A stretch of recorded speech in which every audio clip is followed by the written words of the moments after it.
ករណីឃាតកម្មលើស្ត្រីម្នាក់នៅសង្កាត់ស្វាយប៉ាខណ្ឌឫស្សីកែវជនសង្ស័យត្រូវជាអតីតប្តីបានចងកសម្លាប់ខ្លួនឯងនៅឯស្រុកកំណើតខេត្តបន្ទាយមានជ័យ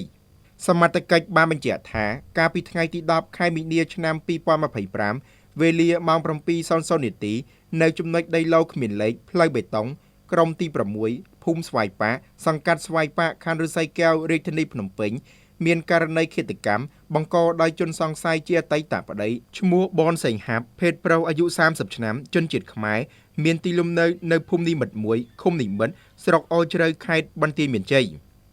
សពជនរងគ្រោះមានឈ្មោះអ៊ុនស្រីលក្ខភេទស្រីអាយុ25ឆ្នាំជនជាតិខ្មែរមានទីលំនៅភូមិព្រែកតាគង់សង្កាត់ព្រែកតាសេកខណ្ឌជ្រោយចង្វាររាជធានីភ្នំពេញមុខរបរអ្នករត់តុ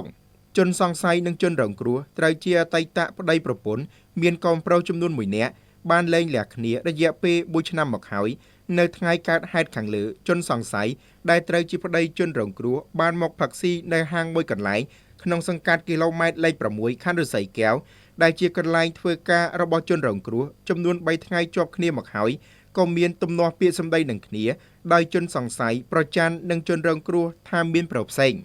តាមចម្លើយសាកសីមុនពេលកើតហេតុមានការឆ្លោះគ្នាក៏សម្របសម្រួលគ្នាទៅវិញបន្ទាប់មកពួកគេទាំងពីរនាក់បានជិះម៉ូតូជាមួយគ្នាចេញទៅក្រៅហើយមេការស្រែកសួរថាដប់គ្នាទៅណាកុំឆ្លោះគ្នាទៀតហើយជនសង្ស័យបាននិយាយប្រាប់សាកសីមេការថានឹងដឹកជនរងគ្រោះយកទៅសម្លាប់ចោលតែម្ដងមេការនឹកស្មានថាជនសង្ស័យនិយាយលេងហើយពួកគេបានជិះចេញទៅបាន